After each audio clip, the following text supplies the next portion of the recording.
You know, it was very surprising when you saw him after the game, the night it actually happened, and he was walking around. It was like as if nothing had happened, and that was the most surprising part to us. And our expectations were we were going to be, see a guy that was going to be laying in the training room and, basically resting, but he wasn't that at all. He was very active, and he walked to the bus. There was nothing, no issues. But again, in the world of sports, the concussion issue is talked about in a bunch of different ways, and this to us was not something that we had any other way other than what the medical staff and the doctors prescribed, and that's just the way it is, and that's what we did. And it's good to see that he's out there skating today, and hopefully he can come back into our lineup.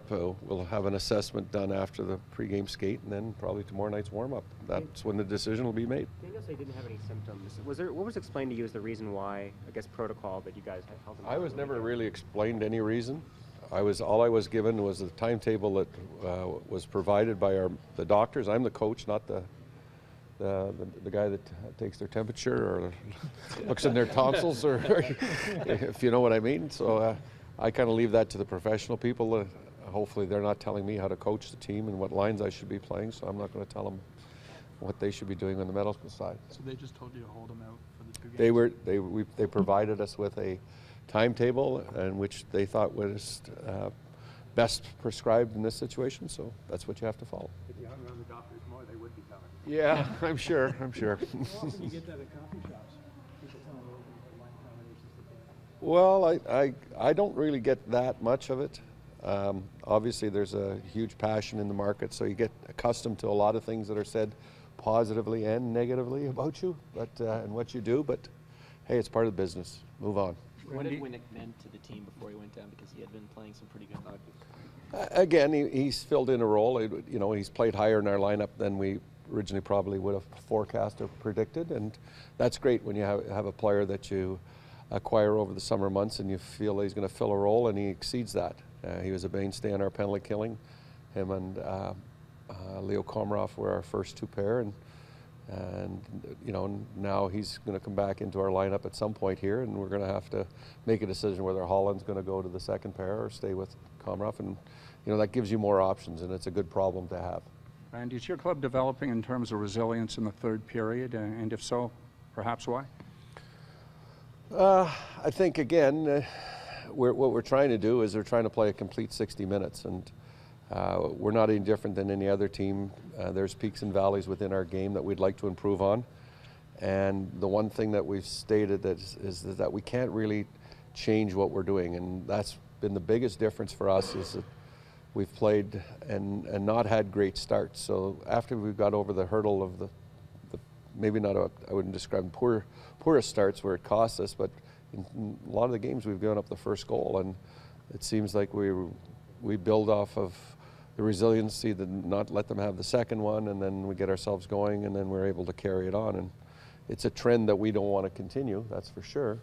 But again, it's all about getting the points that are available to you, and playing a tougher brand of hockey and a more competitive brand of hockey, and that's what we need to do. Now that you've seen the team play 15 games, Randy, have you seen improvement in any area versus where the group left off last year? I think the biggest improvement has been our backside pressure, what we call tracking, and I think that not giving up our third man as of lately has been probably the biggest improvement, and it's given us an opportunity to be in every game. Coach, what kind of impact has Leo Komarov had on the ice for your team so far in the season? Leo's a guy that has come and I guess has probably exceeded his last role here, as his expectations were he was going to be this and he was going to be that. And I think what he's done, he's brought some stability to a line, and it doesn't matter who we've played with him on the so-called top 9 forwards, and people would describe it as a third line, but they've created enough offense that they're a very trusting group, both defensively, and they've created enough offense to get ourselves, where we can distribute some of the scoring. And that's one of the things that we've tried right from the first day of training camp, is to get the 9 forwards that we felt could score, and they could provide some level of offense. And now with Holland and Santorelli and Leo, that they've all made a contribution in that area. He's also becoming a from 2 years ago, or is it just how More confident player. I think that, not the real different, but a more confident player. He's done more things with the puck. I think 2 years ago he was a lot more intimidated by what was going on in the NHL. he's also becoming a bit of a fan favorite. Why do you think that is? Well, I think the fans recognize the work ethic and the commitment to being physical and how hard he plays. It's on display night in, night out.